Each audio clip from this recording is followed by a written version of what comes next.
اسمع بارك الله فيك. الذي حدث أن الزلزال حين ضرب على بعد 40 كيلومتر عن شواطئ أندونيسيا. ما الذي حدث؟ ضرب الزلزال في قاع البحر، فانحسر الماء إلى داخل الأرض، فانحسرت الشواطئ من هنا ومن هناك. ماذا صنع الصيادون والذين كانوا على الشواطئ؟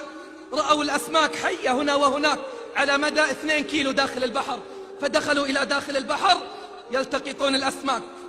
هو يقول لي: وما هي إلا لحظات وأنا أشاهد الناس يلتقطون الأسماك، إذا بأمواج عاتية لونها أسود ارتفاعها 10 الأمتار تطوي الأرض طيا بأسرع مما تتصور. فما سمعت إلا الصياح، وما سمعت إلا أصوات الاستغاثات تأتي من كل مكان. رأيت أمواجا سوداء تحمل الغضب، والله ما رأيت فيها إلا غضب الجبار. فلما دخلت المياه في قاع البحر ما الذي حدث؟ اختلطت بالحمم النارية، فارتفعت درجات المياه، إلى درجات عالية، فأغرقهم وأحرقهم ودمرهم عن بكرة أبيهم. حرق وغرق ونار. الجثث التي رأيناها سوداء متفحمة. يا الله، ماذا كان يصنع هؤلاء؟ ماذا كان يصنع هؤلاء؟ فالجبار رحيم.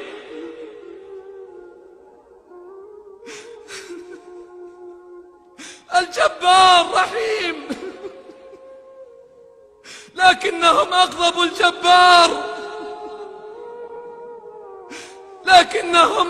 الجبار جل جلاله. فثارت البحار ودكت الأرض دكا دكا،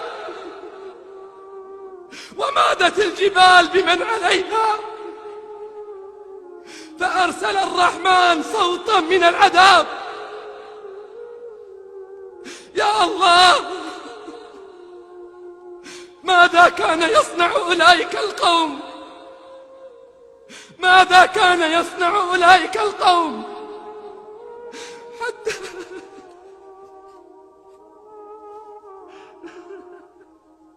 فلما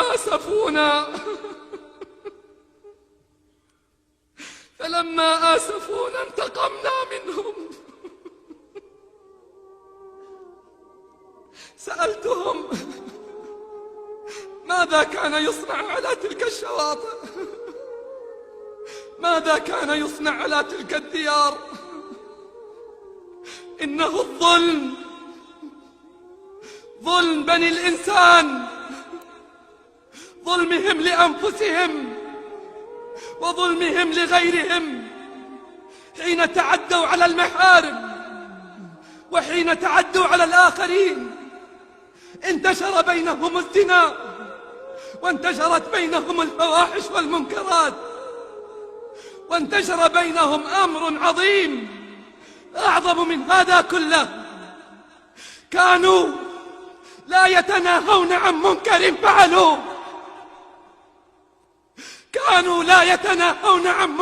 فعلوه، كانوا يرون الزنا ويرون الجبار يعصى فلا يتكلم متكلم.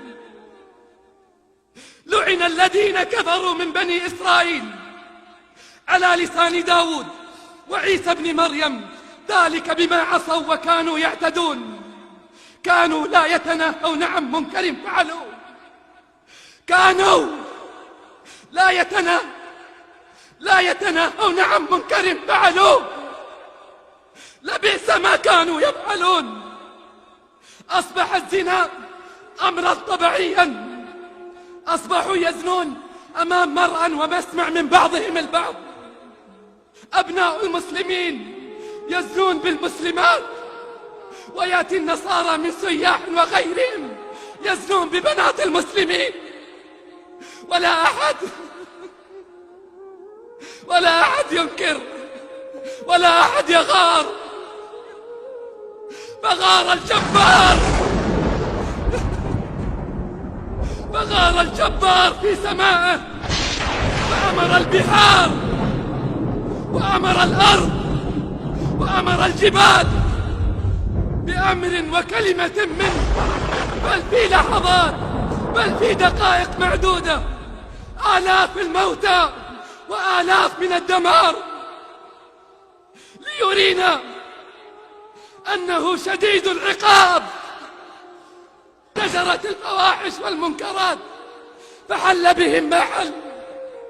هل تظنون أنه لا يوجد عندنا زنا ولا شرب خمور، بل انتهاك للمحارم؟ فما الذي يمنع بأس الله عنا؟ لسنا بأكرم على الله منهم.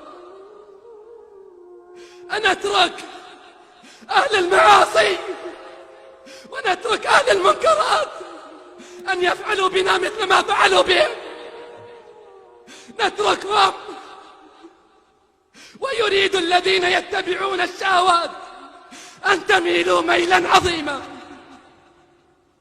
فإذا سكتنا عنهم فماذا يحول بيننا وبين العذاب؟ لتأمرن بالمعروف ولتنهون عن المنكر، أو ليوشكن الله أن يسلط عليكم عذابا فتدعونه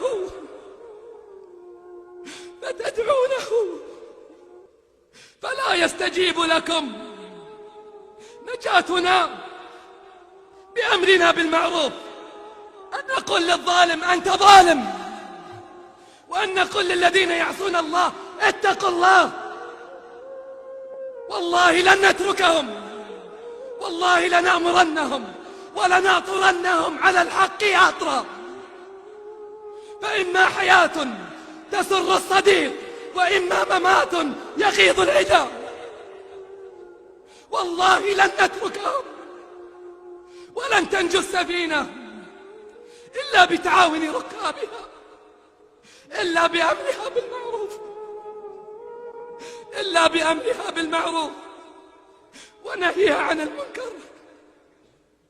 الذين إن مكناهم في الأرض أقاموا الصلاة وآتوا الزكاة وأمروا بالمعروف ونهوا عن المنكر.